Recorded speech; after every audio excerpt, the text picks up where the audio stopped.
Assalamualaikum warahmatullahi wabarakatuh. Perkenalkan, nama saya Muhammad Iqbal Arsyad MBD, salah satu dosen tetap di program studi pendidikan guru sekolah dasar, Fakultas Keguruan dan Ilmu Pendidikan, Universitas Muhammadiyah Bangka Belitung. Pada kesempatan kali ini, saya akan menjelaskan rencana pembelajaran semester mata kuliah strategi pembelajaran di SD dengan kode GSD 3330 dengan bobot SKS 3. Apa itu mata kuliah strategi pembelajaran di SD? Mata kuliah ini memfasilitasi mahasiswa S1 PGSD untuk menguasai kemampuan dan wawasan pengelolaan pembelajaran di SD. Mata kuliah ini juga mengkaji dan menganalisis berbagai upaya menata faktor eksternal agar terjadinya pembelajarannya efektif, efisien, dan berarah tujuan untuk mencapai hasil belajar yang optimal. Pengelolaan taksonomi variabel dalam pembelajaran, pemahaman karakteristik internal peserta didik, dan karakteristik bahan ajar serta upaya menetapkan strategi pembelajaran. Untuk mencapai kemampuan tersebut, mahasiswa akan mengkaji dan mengulang pembelajaran di SD, berlatih pengerjaan soal latihan formatif, dan melakukan diskusi serta tanya jawab. Materi mata kuliah ini berisi pokok bahasan berbagai aspek mengenai strategi pembelajaran, yang meliputi hakikat strategi pembelajaran, karakteristik pembelajaran di SD, model pembelajaran, prosedur pembelajaran, kriteria pemilihan dan penggunaan metode mengajar, pengelolaan kelas, disiplin kelas, dan pembelajaran yang efektif. Penguasaan mahasiswa terhadap mata kuliah ini dinilai melalui penugasan dan tes tertulis atau objek. Capaian pembelajaran pada mata kuliah ini yaitu mahasiswa mampu menjelaskan hakikat pembelajaran di SD, mahasiswa mampu menjelaskan pembelajaran di SD, mahasiswa mampu menerapkan dan mengaplikasikan model-model pembelajaran, mahasiswa mampu menjelaskan prosedur pembelajaran, mahasiswa mampu menjelaskan kriteria pemilihan dan penggunaan metode mengajar, mahasiswa mampu menjelaskan dan menerapkan kriteria pemilihan media pembelajaran, mahasiswa mampu menerapkan dan mempraktikkan keterampilan mengajar, mahasiswa mampu menerapkan fungsi kegiatan remedial dan pengayaan, mahasiswa mampu menerapkan pengelolaan kelas, mahasiswa mampu menerapkan disiplin kelas, dan mahasiswa mampu menjelaskan pembelajarannya efektif. Melalui kegiatan apa saja pada mata kuliah ini, yaitu meliputi kegiatan diskusi, tanya jawab. Mahasiswa dapat menjelaskan hakikat strategi pembelajaran di SD, model-model pembelajaran, prosedur pembelajaran, kriteria pemilihan dan penggunaan metode mengajar, kriteria disiplin mengajar, penerapan keterampilan mengajar, dan kegiatan remedial pengayaan pembelajaran di kelas. Adapun kegiatan pembelajaran meliputi berbagai model pembelajaran seperti dengan model strategi PBL, problem based learning, dengan ceramah atau dengan diskusi dan presentasi, dan juga tugas. Media-media yang digunakan meliputi video pembelajaran, link media pembelajaran LMS berbasis web, dan juga aplikasi-aplikasi pembelajaran dan modul ajar. Baik, Assalamualaikum warahmatullahi wabarakatuh. Waalaikumsalam warahmatullahi wabarakatuh. Selamat siang semuanya. Siang. Bagaimana kabarnya hari ini? Alhamdulillah luar biasa Allah. Alhamdulillah luar biasa Allah. Bagaimana kabarnya hari ini? Alhamdulillah luar biasa Allah. Baik, sebelum kita memulai perkuliahan, mari kita berdoa dulu. Di sini ada yang non-muslim ya? Muslim semua. Baik, mari kita berdoa menurut keyakinan kita masing-masing. Berdoa dimulai. Doa selesai. Ada yang tidak hadir tadi?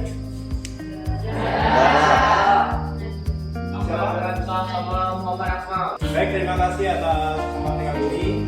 Hari ini kita akan belajar tentang mata kuliah strategi pembelajaran materi 1 tentang hakikat dasar strategi pembelajaran. Tentang apa?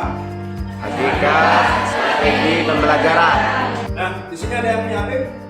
Silakan di scan barcode-nya dan dibuka.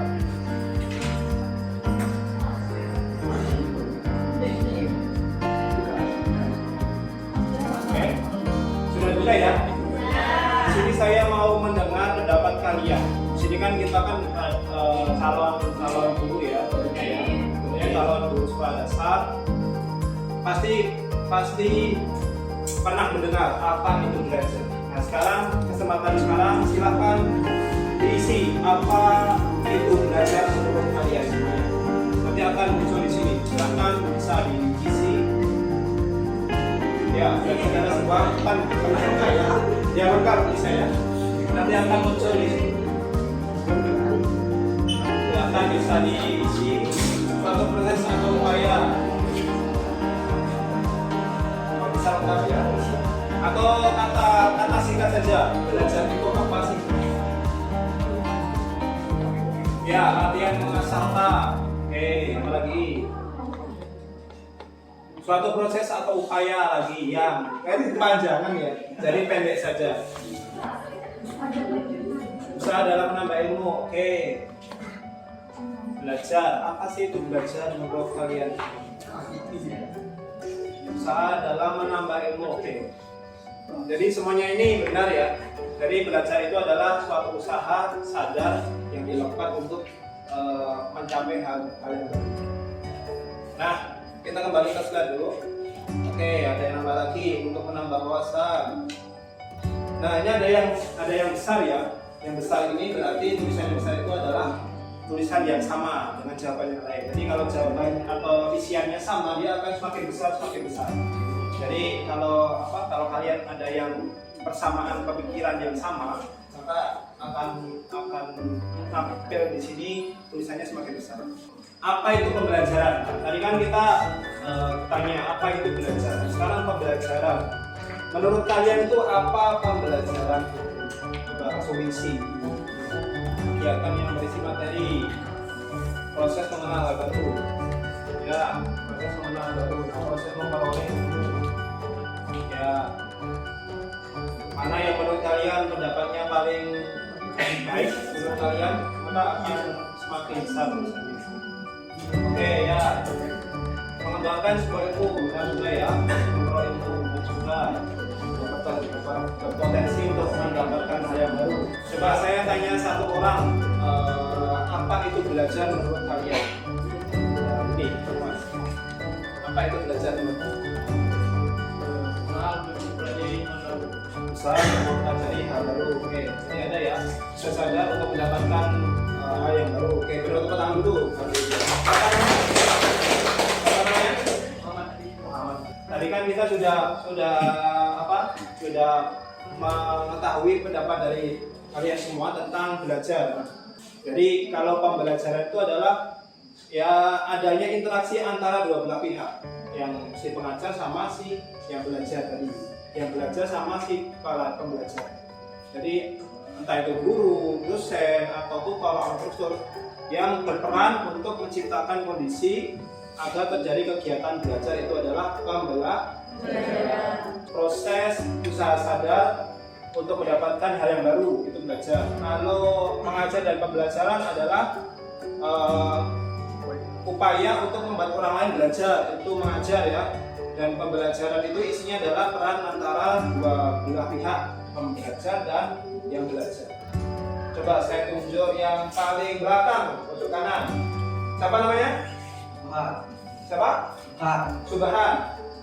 Ya, Subhan ya. Oke, apa itu pembelajaran? Subhan. Pembelajaran apa itu pembelajaran? Usaha, kegiatan, belajar, ya, kegiatan belajar yang dalamnya ada pengajar dan si belajar. Itu pembelajaran ya. Jadi pembelajaran itu antara gabungan antara si pembelajar dan si belajar ya, atau pengajar dan belajar. Coba diulangi. Ya, menurut saya pembelajaran itu adalah aktivitas antara pengajar dan pelajar. Nah, di mana seorang pengajar ini memberikan pendidikan agar dapat terjadi proses perolehan ilmu oleh si pelajar tadi. Siapa namanya? Sandika. Sandika. Oke, jadi itu ya adalah pembelajaran. Kalau pembelajaran di SD, nah ini perlu kita fokuskan lagi. Kalau tadi kan belajar umum, pembelajaran umum. Nah sekarang pembelajaran di sekolah dasar. Pembelajaran di sekolah dasar adalah proses pendidikan dilakukan pada jenjang sekolah dasar yang di dalamnya terjadi interaksi antara peserta didik dan pendidik untuk mencapai tujuan tertentu khususnya pendidikan. Paham ya? Jadi di dalam sekolah dasar itu ada interaksi antara pendidik dan peserta didik yang bertujuan untuk mencapai tujuan tertentu. Tujuan tertentu itu apa? Ada yang tahu? Tujuan tertentu dalam pembelajaran itu apa? Memahami materi. Ya, namanya juga proses belajar, pasti intinya itu materi yang disampaikan oleh pelajar itu, pengajar itu sampai kepada pelajar. Tadi kan ada yang belajar dan pembelajaran. Nah, pasti kan mengalami perubahan tingkah laku nih siswa yang belajar itu. Nah, perubahan tingkah laku apa yang menurut kalian itu yang dialami oleh peserta didik? Nah, sekarang coba jawab. Perubahan tingkah laku yang dari hasil belajar itu berupa apa? Berupa bisa apa, bisa mampu apa, mengalami apa, coba isi. Lebih aktif bertanya, oke. Yang lain? Mampu berpikir kritis, bagus.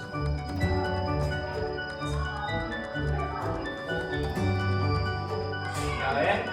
Perubahan tingkah laku atau perubahan dari diri peserta didik itu akan menjadi apa? Mengalami perubahan ya.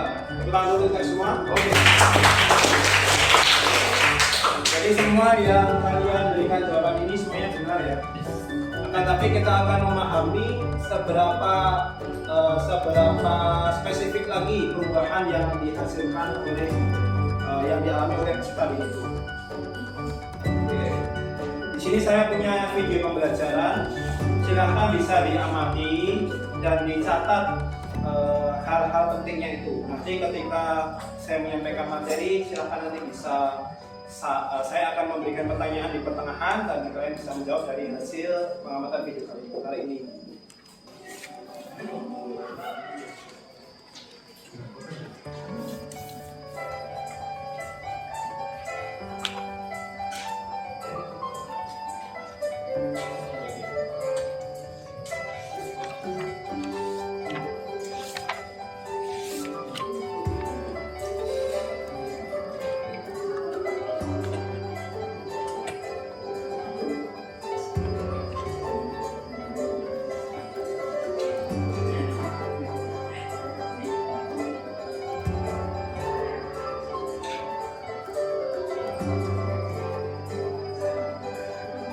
Nah, perubahan itu yang dialami ketika peserta didik itu belajar itu pasti peserta didik itu sadar ya. Jadi kalau peserta didik itu tidak sadar, itu udah otomatis peserta didik itu tidak belajar. Jadi ibaratnya orang yang normal dan orang tidak normal gitu ya. Jadi belajar itu juga tidak harus di kelas ya, tetapi juga di lingkungan sekitar pun dia juga belajar. Nah, intinya dia yang pertama perubahan yang disadari. Selanjutnya yang kedua adalah perubahan yang bersifat berkesinambungan. Ini tadi sudah ada yang video ya, ada yang sudah mencatat kan? Ada. Yang perubahan yang dilakukan peserta didik pada tingkah laku seperti ia tidak dapat membaca menjadi dapat membaca. Kecakapannya dalam membaca menyebabkan peserta didik dapat membaca lebih baik lagi dan dapat membaca dengan dasar harus membaca supaya dapat memahami materi. Nah, perubahan yang bersifat kesinambungan. Ini contohnya membaca. Ada yang tahu contoh yang lain selain membaca? Hafal. Menghafal. Apalagi menghitung, oke. Yang lain menulis ya. Jadi perubahan yang bersifat kesinambungan. Jadi berkesinambungan itu adalah berlanjut ya, berlanjut atau berkembang dan berurutan dan juga berjalan terus, itu bahasa kesinambungan. Jadi kalau sudah membaca, kedepannya dia akan membaca terus, menulis dan seterusnya. Oke, nomor 3 adalah perubahan yang bersifat fungsional. Nah, perubahan yang diperoleh sebagai hasil belajar yakni manfaat bagi peserta didik. Manfaat dari hasil belajar berupa pemahaman materi dan dapat digunakan di kehidupan sehari-hari seperti membaca. Membaca apa? Membaca cara memasak bisa ya. membaca cara penggunaan handphone yang baik, membaca cara penggunaan buku cerita yang baik, membaca cara menyimpan buku yang baik. Nah, itu akan bermanfaat dan berfungsi untuk kehidupan sehari-hari. Atau menulis apa contohnya? Nomor. Menulis apa? Menulis buku cerita. Nah, itu berfungsi untuk orang lain yang ingin membaca tentang buku cerita, oke ya. Jadi membuat novel tadi juga benar. Menulis tentang karangan atau menulis resep, ya, menulis resep juga bisa. Jadi usaha yang dilakukan atau didapat itu dia akan berfungsi untuk dirinya. Nomor 4, perubahan yang bersifat positif. Nah, peserta didik yang telah belajar akan mengalami sesuatu yang lebih baik dan lebih banyak. Contohnya ilmu pengetahuan, prestasi, kecakapan menjadi lebih baik, kemampuan menganalisis seperti yang analisis menjadi lebih baik. Ini tadi seperti yang kalian tampilkan juga ya tadi yang di halaman pertama tadi, di online, tapi kita offline ya, jadi hybrid tadi ya pembelajarannya. Jadi perubahan yang bersifat positif, itu contohnya tadi yang lebih baik menjadi yang kurang menjadi baik, dapat prestasi. Nah, selanjutnya perubahan yang bersifat aktif. Perubahan yang bersifat aktif yakni perubahan tidak akan terjadi dengan dirinya, akan tetapi melalui aktivitas peserta didik itu sendiri dan akan mendapatkan perubahan. Jadi kalau belajar itu tidak aktif atau tidak dengan gerakan, maka dia tidak akan mendapatkan pengetahuan atau tidak menjadi tahu dan sebagainya. Jadi contohnya seperti membaca itu perlu bergerak tidak? Perlu apa yang bergerak? Mata, lagi mulut, ya, tangan, oke. Apalagi kalau aktivitas lainnya selain membaca, menggambar perlu gerakan apa? Tangan pakai apa? Pakai pensil atau pakai pewarna ya. Oke, posisinya duduk atau baring? Duduk. Tepuk tangan dulu, kita semangat. Oke. Ya.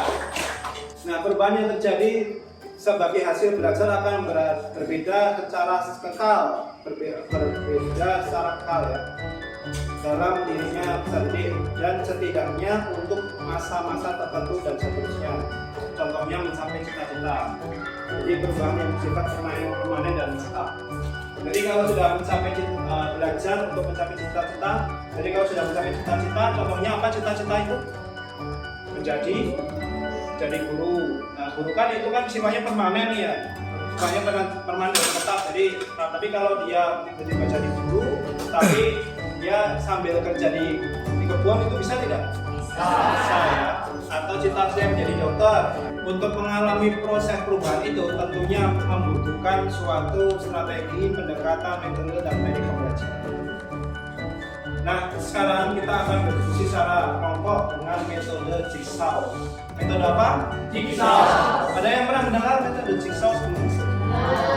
Belum ya? Oke, saya akan menjelaskan kepada kalian metode jigsaw itu seperti apa. Selanjutnya, untuk yang lainnya bisa diperhatikan ya.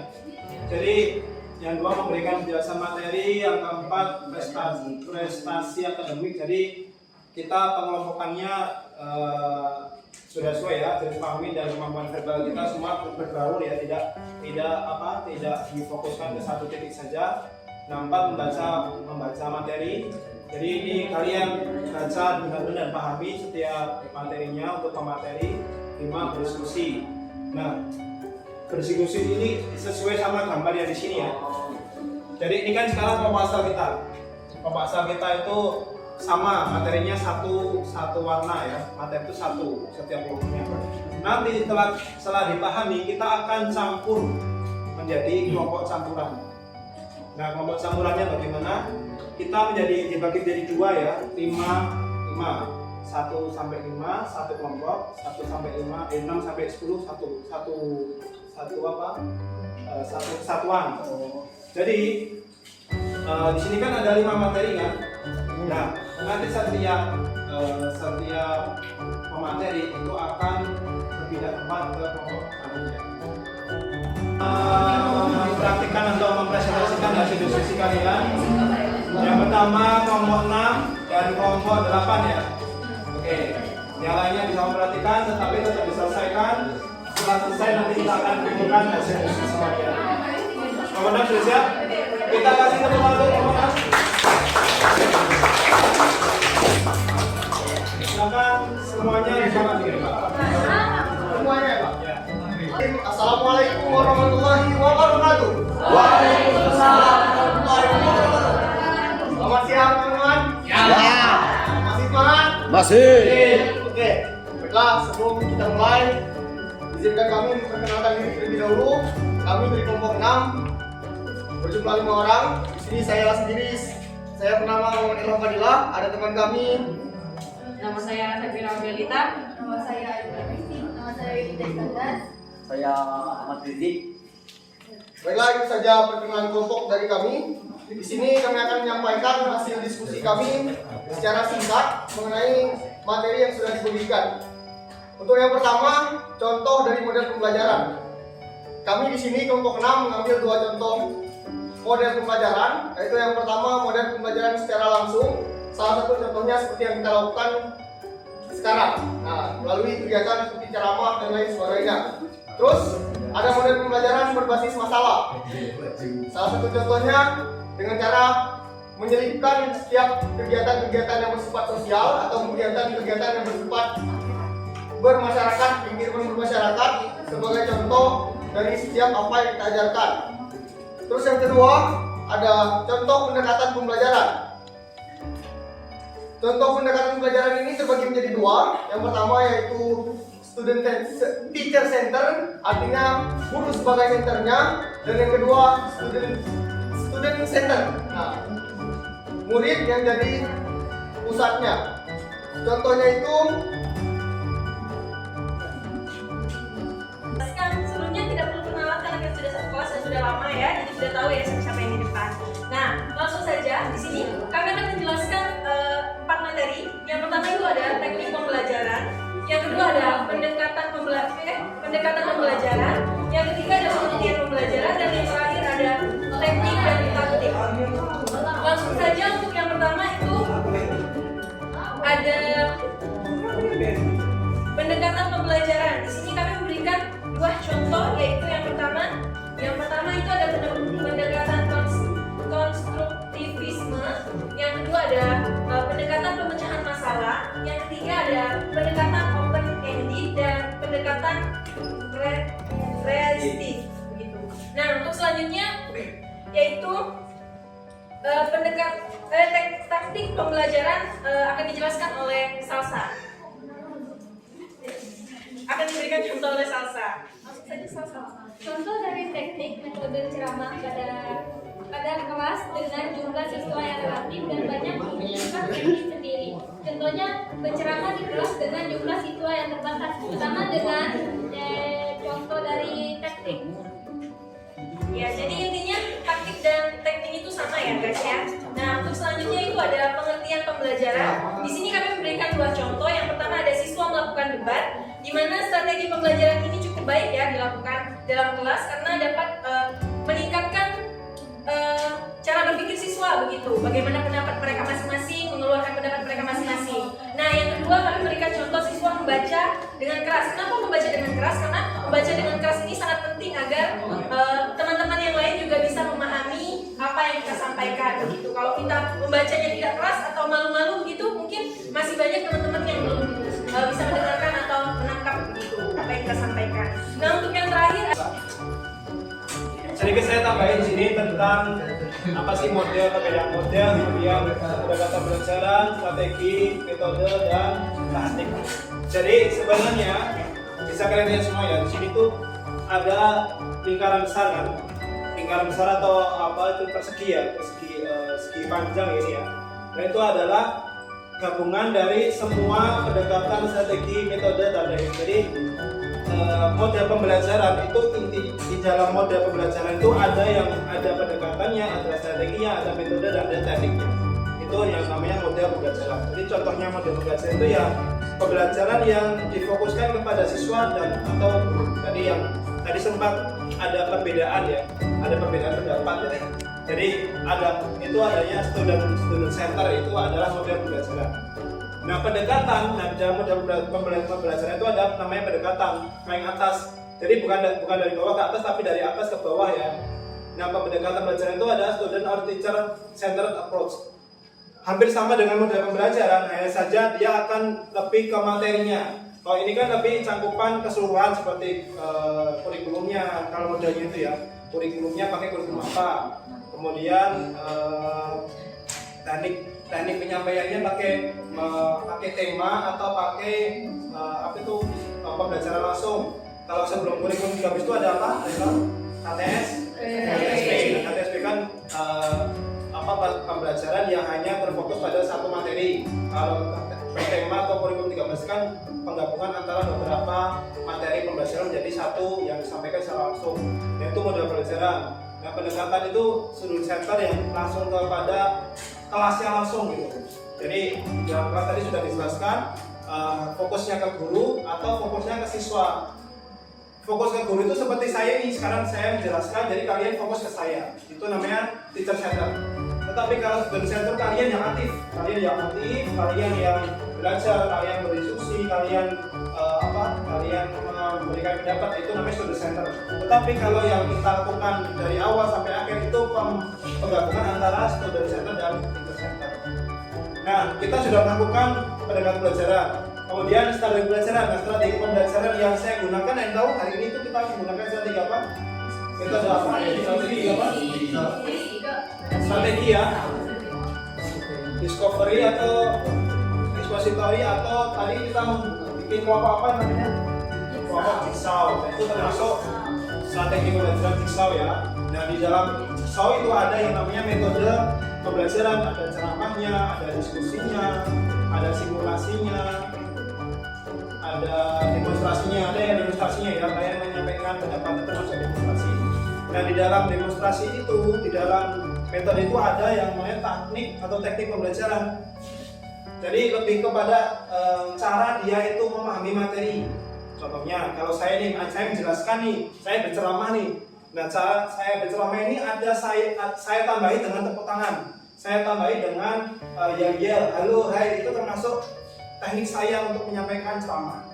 Bisa dipahami? Nah, itu yang namanya teknik pembelajaran. Jadi ada perbedaan yang menuju ke bawah dari luas sampai kepada teknik dia atau taktik dia cara menyampaikannya. Bisa dipahami? Bisa. Kalau bisa kita kasih tepuk tangan untuk kita semua. Nah, saya kira pembelajaran hari ini cukup sekian. Saya memberikan tugas kepada Kay, yaitu tugas team project atau team based project ya, yaitu membuat video pembelajaran tentang perbedaan model pendekatan strategi dan teknik pembelajaran dengan ketentuan durasi minimal 5 menit. Kemudian ada isinya, ada pembukaan, perkenalan dari masing-masing kelompok, isinya tentang perbedaan tadi dan contohnya dijelaskan juga, dikasih kesimpulan keseluruhan secara tertulis boleh, secara lisan juga boleh, dan terakhir berikut. Nah, kelompoknya itu seperti apa? Kelompoknya itu sekarang hilang. Jadi kelompok untuk tugas. Silakan bisa difoto sama orang bagian atau bisa sama nanti kita sekalian pengulang video. Saya kira tidak terlalu berat untuk video pembelajaran. Seperti yang saya buat tadi di awal, hanya tulisan-tulisan boleh. Ada yang pertanyaan? Sudah semua ya? Ya. Alhamdulillah, mari kita akhiri pertemuan kita pada siang ini dengan bersama-sama melafazkan lafaz hamdalah. Alhamdulillah. Sekian dari saya, apabila kesalahan dan perbuatan, wassalamualaikum warahmatullahi wabarakatuh.